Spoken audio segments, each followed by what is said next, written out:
Hey folks, it's Frithgar here, how you doing? Welcome back to Gorale. Today we are in the midst of a bitterly cold winter. The soil is at -2 and the current air temperature is -5 degrees. And something rather interesting has happened. Now, I left you last week. I was going to go and just finish off the ploughing. I brought the doits over here out to the pond so that we could refill it with water, and then I left it here overnight. And this is now the pond. It's actually frozen over. This is fantastic. The pond is frozen. I've no idea if this one's stuck in here or not.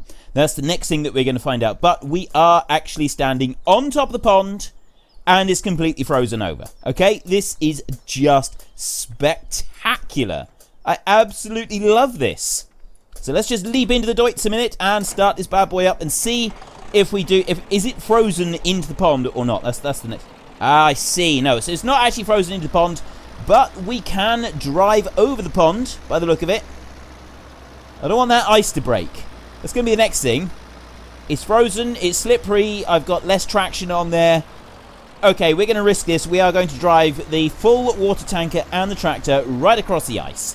Now, don't tell me that this isn't realistic, because I have actually seen this in real life.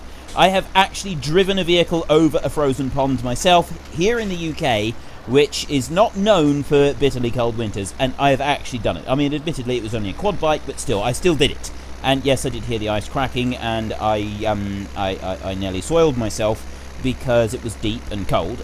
But yeah, and I didn't want to get in trouble for breaking the quad bike, but I still did it. I still did it. It still counts. It still counts, and I'm standing by it.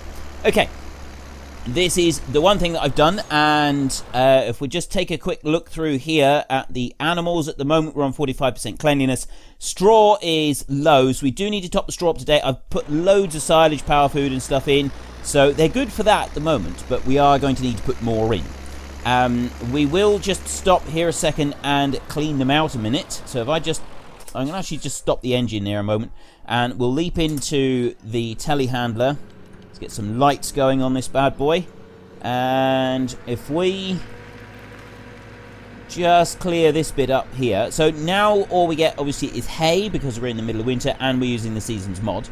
Well, obviously we're using the seasons mod, else we wouldn't be in the middle of winter.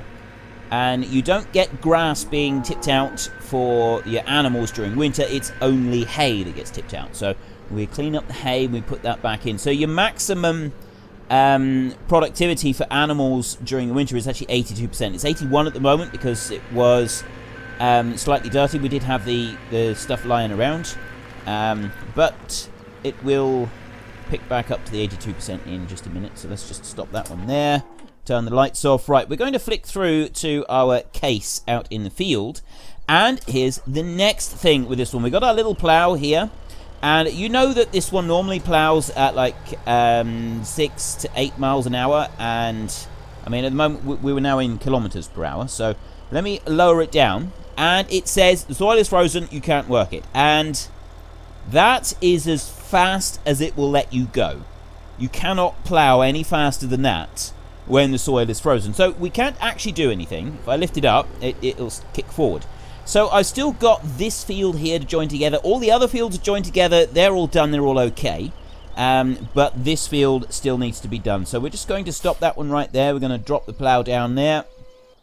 And, oh, it does actually plough while it's in line as well.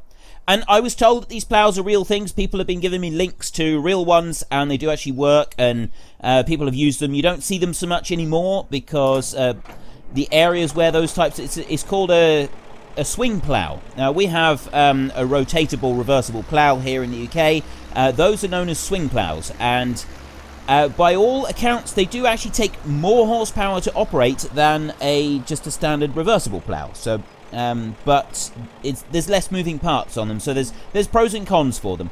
And you don't use the furrow to drive along, you keep it out of the furrow. Now I'm doing this so that I don't actually have to reverse the tanker up, so we're going to go into the field, spin round and top it with water here. Now the question that I asked you all last week did cause some distress to some of my viewers, and I knew that it would, and I apologised to you at the time, but I still stand by my decision because I haven't actually used them at all yet. I mean, I've just used the odd one here and there, but not really used them very much at all, have I? So, I asked you, what would you like my main tractor brand to be when we get to South America? And I offered John Deere as one of the options, and a lot of people seem to be quite upset about it. Well, not a lot, but some people seem to be upset about this. The options were John Deere, Massey Ferguson, New Holland, Deutz Fahr, and Case. And we had 1,743 people answer that question. Of the 1,743, 123 want Deutz, 176 want New Holland, 200 want Case, 235 want Massey Ferguson, and 1,008 people have opted for John Deere. So, even though it has caused distress to some of you, because you really don't like the idea of using John Deere at all, I mean really don't like it, unfortunately for you, we are going to be using John Deere anyway. There's nothing that we can do about it. It's just one of those things that is going to happen, and that's just the way it is. Because of this, yeah, well, there's not a lot I can say about it, really, because I haven't used John Deere. I don't use John Deere as a rule because it sort of does, it tends to create strong feelings. People either really love John Deere or they really detest it, and it's very rare that you find sort of an in-between. I mean, yes, obviously there are plenty of in-between, but it seems to promote more strong feelings amongst everybody than any other tractor brand or machinery brand in existence. And it was for that reason that I've deliberately avoided using John Deere up until now. But I thought that I will at least offer it once because so many people do want me to use it. And obviously you can see from the results a lot of people do. So when we get to South America, we will prioritise any machinery from the new Platinum DLC. And then after that, we will prioritise John Deere for absolutely everything that we can. And those of you who don't like John Deere, yeah, well, unfortunately that's just the way it's going to go. So we will be using John Deere. I will try to find the best mods that I can, and I get all kinds of links for John Deere mods on a regular basis anyway, so we will do our best to get as much John Deere stuff going as we can to make this as John Deere-ish as we possibly can. So my question for this week is a little bit different. Now, I said right back when I started doing these Let's Plays that I don't particularly like doing in-cab view. I very rarely do in-cab view. For the main reason that it makes me feel slightly sick, but also because not only does it sort of give me, you know, make me feel slightly queasy when I'm doing it, but it also, for me, it's not realistic. It does not feel realistic using that compared to using the out-of-cab view. Because I've spent so long working on farms and driving machinery, when I'm in cab, the flat view, the lack of depth of vision, it's like no depth of vision on here. There's no, and you sort of, it's flat. I'm looking at a 2D picture essentially, and so you can't. It's very difficult to judge distances because it's obviously because it's not actually realistic. So it does make it difficult to judge these distances, and that's just thrown the silage into that trailer. That's not very useful. And because it makes it difficult, it's well, it's difficult to judge it, and also because of the appearance of it. And I'm looking here, and I don't have peripheral vision sort of looking out to the sides like that unless I alter the field of view, and I really hate an altered field of view because it just looks weird, and yeah, I don't like sort of the fisheye view that you can get if you alter that field of view. So essentially, for me, it feels more unrealistic being inside the cab than outside the cab, because I've seen tractors working in fields loads from outside the cab, so I kind of know what it looks like, and that's why. Let me just switch over to, oops, that one there, and we unload. Well, I'd like to unload. Is it going to let me? I've got silage there. Please let me unload the silage into there. Ah, there we go. That's the pickup point. So the question for this week is, in my next series, would you like me to, just once, just for that series, try to play the majority of the series from in-cab view, or do you want me to just stick to my normal outside of cab? Very occasionally go into cab to sort of have a look around at things, but the most part I will stay out of cab. I just thought, because a few people do ask me every now and then if I can do in-cab view instead, so that they would like to see it. And so I thought I'd give you the opportunity now to sort of do a vote on this one and see what everybody thinks. Would you like me to do an in-cab view for a whole series, or would you like me to just stick to what I do now, which is mostly out-of-cab view? It's your vote, it's your game. Head in the comment section down below, let us know which one you want and why. And of course, don't forget to actually cast your vote in the top right-hand corner. So we've got that going in there. And the ground is frozen, so we can't do any ploughing. We're not going to worry actually about doing any selling of stuff. We'll sort of go back into doing that side of the game in the next series. We do have a whole load of wood chips here, and the price is coming up. But we kind of want to get a move on with things. So we're going to start going fast through time as quickly as we can. And we've got to make sure that the cows stay fed through the winter. And the next thing that we want, well, we're going to need straw next. We need to put straw in for the cows. So what we're going to do is we're going to flick through our machinery here. And we can't do anything with that one. We're going to go to this tractor here. We're going to head off to the dealership and we're going to buy more straw, because we used all the straw that we produced. So we need more. So we're going to get a trailer load of straw. I'm actually thinking that we will get 2 loads of straw, 2 things of straw and 1 thing of hay. You'll probably notice that this trailer is a little bit bigger than last week. I did sell the other one and upgrade to the biggest trailer. This takes exactly 24 bales, which is perfect when you're buying hay and straw, when you're buying square bales from the dealership, because it takes exactly 3 purchased groups of bales, which is absolutely ideal, because we can just buy 3 and then bring them straight on back. There's one other thing that I want to do before we finish winter, and that is remove some of these shrubs that are kicking around. And I do need to have my lights on if I'm on the road in Poland. You need to have your lights on at all times apparently, so we will make sure that we do that. And once we've got this straw and we put that into the cows, there's one other thing that we want to do, and that involves all those shrubs that are in the middle of the fields. Now, we got rid of one. Actually, there's an offer on wood chips. It would be foolish to not at least just take a look. 550. It's still going up. See, the sideways arrow means that it can increase in price. I think it means that it can't go down in price, though. That's actually looking quite promising. We're still not going to do it. We're not going to spend the time that it's going to take to load up and take it off and sell it, because we know what selling is all about, so we're not sort of going to advance any further with doing that. We're just going to leave it as it is. Now, there was a shrub or 2 in the middle of this field, I think. So if we... Yes, there's one. There is 2 over there. So we will actually just cut in across here. And I know you're not really supposed to just dive in across the pavement there, but it is a bit lower there on that point, so we can come in. And it's not crops growing in the fields, remember. This isn't, there's no crops here, they haven't wilted. They were harvested by the farmer before we bought the fields. Now, people pointed out to me, I did actually do it, and it didn't occur to me at the time that I'd done it, but if you get a chainsaw onto these shrubs, you can actually remove them. Look, it worked earlier. I did do it, because I went back and I tried it. I tested it. Yes, there, look. That sound is brilliant. I don't know if you heard that. If you didn't, just like go back here, turn it up. It's in the background because it is sort of, you've got the sound of the chainsaw and that as well. But listen carefully. Oh, that's brilliant.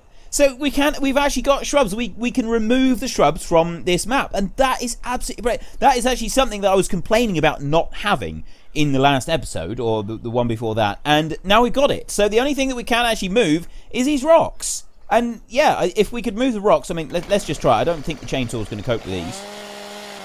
It'll do the shrub, I expect, but it won't do the rock. So there's little point in continuing on with that one. And let's go on to here. I don't need the beacon on at the moment. So we'll take this one back. There are a couple of other shrubs in places that we need to get rid of as well, which we will go and get rid of before spring. We've got the plough is ready and waiting, so we're going to have to do that. Right, it's actually getting dark, so if I slow time down a minute, we'll wait. I love the fact that the water is frozen everywhere. It's completely frozen all over the place. So we'll bring this one in here, and we will buy 3 lots. We'll buy 1 lot of hay, and we'll buy 2 lots of straw. We'll put whatever we can into the the mixed feeder, the stationary mixed feeder that we've got. So we get 2 lots of straw, yes. And another lot there, yes.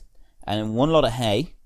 And then what we can't put in there, we will put into the cows themselves. So let's bring this over. The only slight issue with doing this is if we don't actually unload all of the hay, we're going to have to unload it manually. But that shouldn't be an issue. I can't imagine that's going to be a problem. And yes, we're auto-loading. We've had enough of not auto-loading. I will do my usual nod towards realism by strapping it down onto the trailer properly. So unload onto the trailer and then strap it on. Just bring that... Oh! I just ran into the tank. Let's just pretend that I didn't do that because... that's a fuel tank there, I think. And, yeah, you really don't want to be driving into one of those. At least I'm assuming that's a fuel tank. Yeah, I'm pretty certain that's a fuel tank, just for fueling up the machinery before it's sent out after being bought. It's one thing. You go and spend tens of thousands of pounds or dollars or whatever it might be on a brand new machine. And you feel genuinely put out if they haven't filled the tank up. You really do. If you don't have a full tank of fuel from your dealership as kind of an extra 30 quid. You just spent, it doesn't matter what you bought, you just bought a new tractor for £35,000 and they've sent it to you with only half a tank of fuel. That's enough to stop you going back to that dealership, isn't it? And I know people that, you're talking 30 quid here, if that, because it's red diesel, so it's going to be cheaper. 30 quid.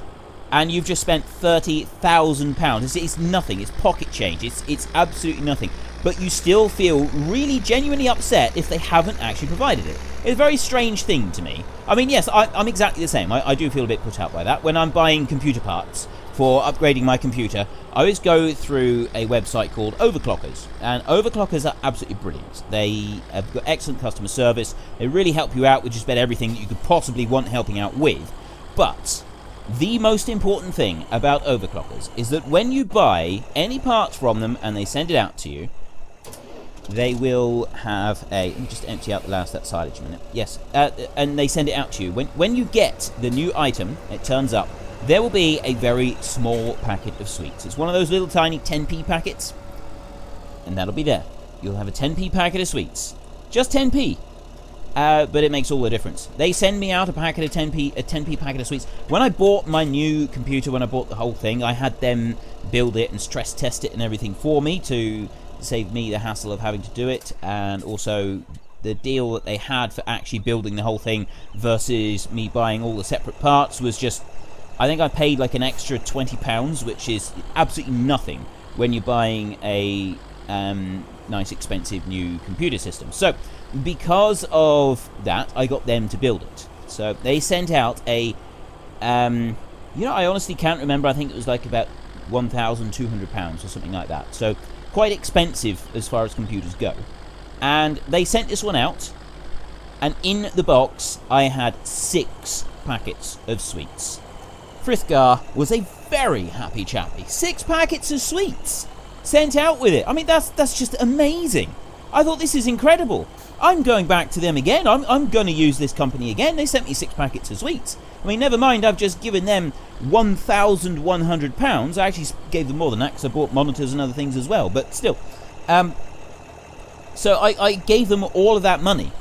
And it wasn't so much the fact that they sent me the computer that I wanted. It was the fact that they sent me 60p worth of sweets. That was the bit that clinched the deal for me. And it's the same with a dealership. You go to a dealership and you spend 30 grand on a tractor, and if they don't give you 30 quid's worth of fuel, that's enough to make you never ever go there again. It's a strange thing. I think it says more about human nature than it does about anything else at all. This tractor is struggling to start, and the reason that one's struggling to start is because it needs its winter service. So we will have to go and do that in just a moment. You've got to park it over near the actual service area, so we'll take this one over here so it's ready. And we'll come back and we will service it. We're going to have to do that to all of our tractors as well. Through the winter, you've got to make sure... Well, the ones that we've had for a whole year anyway. I think this is our service area, isn't it? Or is it? You know, I actually don't know. Is this our workshop or not? Let's park it here anyway, and then we'll see. It might be, it might not be. I think... I'm getting stuck. There we go. And come around there. So we can worry about servicing tomorrow when we've got a bit more light. And we just want to bring this one in so that we can put straw in for these cows. So I'm going to need to open up these gates. I'm doing this the quick way rather than the standard way. We're just doing this quickly so that we can get this job done. We're running out of time. We are running out of time, and we're running out of time quite rapidly now.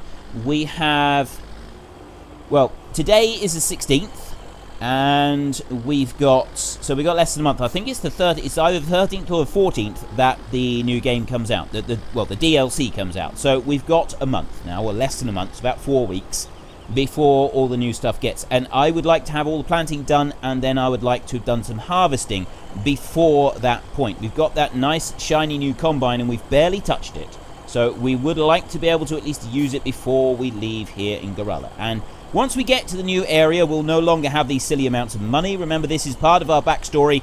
We are it's not actually our money. We're using the money, admittedly, but it's not our money at all. It's money from various big international companies that have donated to us to help with our educational programs that we're going to be doing when we move to South America. That's kind of what we're doing. And let me just come out there, and we'll close this gate so that the cows don't go running away, even though I have just driven over most of them. Probably not the best way. Come here and close. There we go.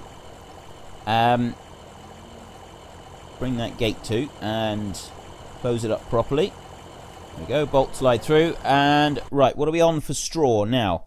659 euros per 1,000 litres. That's actually a really good price for wood chips. It doesn't often get above. Straw, we've just put 7 bales in for the straw, and it's still not full. So they are going to need more, and they're also going to need more silage and hay. They're going to need that tomorrow.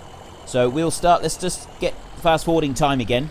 And I mean, we've just put some hay in. I don't think we're going to need more of that, but we will want, with this tractor and trailer, we're going to want some more silage, some more bales of straw. I think we'll just get a full trailer load of straw this time. Except that we can't actually get it now because I think the dealership closes at 5. So we'll just have to wait. So if we go back to our house and we can spend the night, that battery will probably be flat in the morning, so I've just left the lights on. And then we can go on with tomorrow. So obviously we can't do any ploughing or anything like that at the moment, which does mean that we kind of slowed down a little bit. We've got to do the last little bit of ploughing in spring. So there we go. There's 6 o'clock in the evening. No, it's 8 o'clock. You've got to wait for 8 o'clock. You've got to sit here and just wait for 8 o'clock. We've got, if we just take a look at the map while time is slowly trickling forwards, we've got a few trees. Actually, I don't know if we got any shrubs at all along here. This is the one last bit that we got to plough. There's a few shrubs over here, and then they're up here by the pig farm. There's a couple more shrubs up round here somewhere. But we do know now that we can go and get rid of any shrubs that are in the middle. We can just get rid of the whole lot, and they'll be gone. All right, we've got 1 more hour. I think we will actually go up to the pig farm in the morning and just take a look round there and remove any shrubs that are in the way, so that they are completely gone. Actually, if we come down here, I think we can turn that light on. There we go. There. Let there be light. What is that on the tree? Is that actually like a... It's a Christmas tree, isn't it? I think it is. I think that's actually a decorated Christmas tree because it's winter. That's a fantastic idea. Yes, that is actually a decorated tree. Just because of winter, that is a decorated tree. Those are candles on there, aren't they? Or they're electric lights, but still, yeah. That's fantastic. I love it. I absolutely love it. Right, Alt-N to skip through the night. Remember, you can only do this if you're actually running seasons. If you're not running seasons, you can't skip through the night.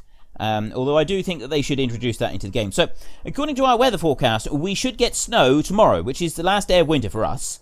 And then the following day, it's going to be spring and it's going to be raining. But the nighttime temperature on the tomorrow is going to be -6, so the soil temperature could stay below freezing for quite a while. We need the soil temperature to be above freezing so that we can plant. We cannot plant without the soil temperature being above freezing. We can't plough either, for that matter. And everything else is alright. Let's just take a look at what the animals are doing, what the cows are doing. Cleanliness is low, so we'll just clean them a second. And go through to... Should have gone the other way. There, that one. There we go. We come back through and we'll clean these out. Winter can take a while. And if you go and do things like a bit of forestry and jobs like that, it's sort of stuff that you can do during winter. But if you're focused mainly on arable and you're not doing anything else, winter is a very, very slow period during with the seasons mod. It just takes a while. All you can really do is just fast forward time until you've gotten right the way through. If you're using animals, if you've got animals, you've got to keep the animals fed through the winter, and that's actually quite a busy time. It does take a while to keep the animals fed and keep them going all the way through the winter. So it gives you stuff to do. You've got plenty of stuff to do and keep yourself busy while you're waiting for the spring to come around and your grass to start growing again and things like that. So Seasons is really good. You've got various different things to do, but I have found playing Seasons that there are periods of the year where you've just got nothing to do. You just kind of sat around twiddling your thumbs, and I don't particularly like that aspect of it. And I'd like to be able to like jump forward in time a little bit more. I'd like to be able to have the option to jump forward in time to, say, just for example, I want to go forward 5 days. So it would jump me forward 5 days in time, but it would stop me if any of the animals got to 10% level. If I didn't have any animals, it would just jump me forward 5 days. It would figure everything out and jump me forward to, say, the end of the season, or the end of the that particular phase of the season. Because remember that it comes in 3 stages. So we come to the end of that growth period in the season, and then it would sort of fast forward on to the next one, and so on and so forth. And I think that would work out really well. So we've done the bushes in the middle there, and well, actually there's going to be some bushes over here, so I think we'll take this tractor with the trailer and we'll go on a little excursion around here and see if we can find any bushes at all lying in the fields. We've got rocks over there. We've gone round those. I don't think... Oh, there is one over there. So we've got one shrub there that we need to get rid of. And if we just go round now and we'll just get rid of all of the shrubs that are still here. I love that noise. That noise is absolutely brilliant.